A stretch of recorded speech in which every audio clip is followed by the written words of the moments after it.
আহ্বান জানিয়ে আমার বক্তব্য শেষ করছি। আসসালামু আলাইকুম ওয়া রাহমাতুল্লাহি ওয়া বারাকাতুহু। সম্মানিত দেশবাসী, এ পর্যায়ে আপনাদের সামনে বক্তব্য নিয়ে আসছেন জুলাই বিপ্লবের অন্যতম আহত, মারাত্মকভাবে ক্ষতিগ্রস্ত হয়েছেন আমাদের প্রিয় ভাই মোহাম্মদ শাহ আলম।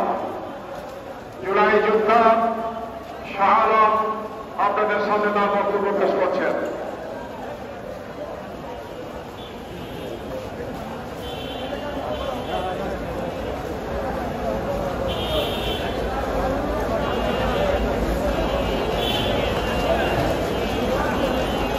আসসালামু আলাইকুম ওয়া রাহমাতুল্লাহি ওয়া বারাকাতুহু। আজকে 12-19 তারিখ জুলাই মাস। এই 19 তারিখে আমি এই বিকালবেলা আমি গুলি খাই রাজবাগ কটকতলী থানার সামনে। আর আমার গুলি করে আমার প্রদীপ ভাইয়েরও অনেক আহত আছে। আমি আজকের এই জমাতে সংসার করছি, আর একবার সংসার করছি, এবার আলো হয়েছে।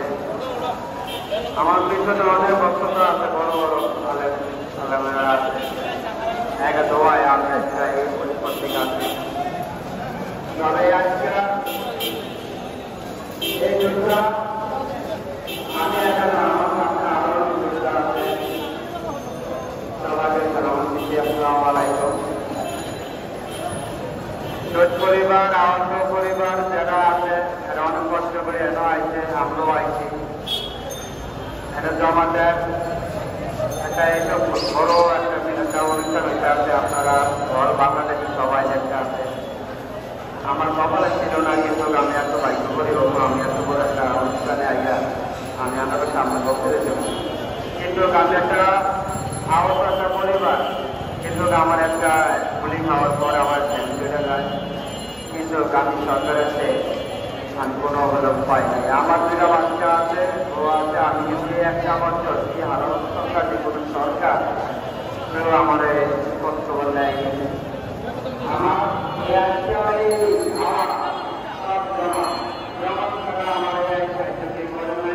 একটা বছর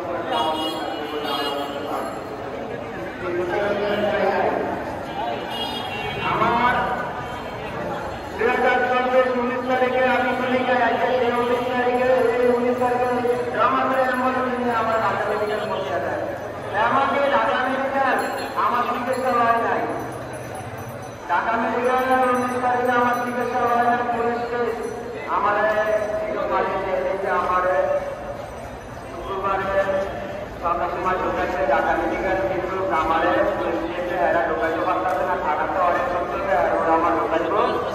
ঢোকানোর পরে আমার চিকিৎসা হবে, আমার চিকিৎসা হবে, দেখতে হবে চাকরি আমার চিকিৎসা হইব না। হঠাৎ করে এক জমাতের ডাক্তার আসে আমার চিকিৎসা নর্মাল করে করার পরে আমার কাছে যাবে রাখিয়া হেরোইন জমাতে বাইরেরা কাগজপত্র সই করে দিলে আমার চেষ্টাটা হয়।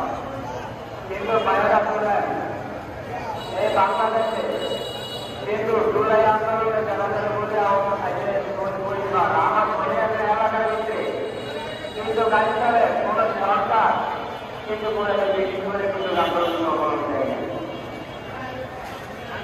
আমার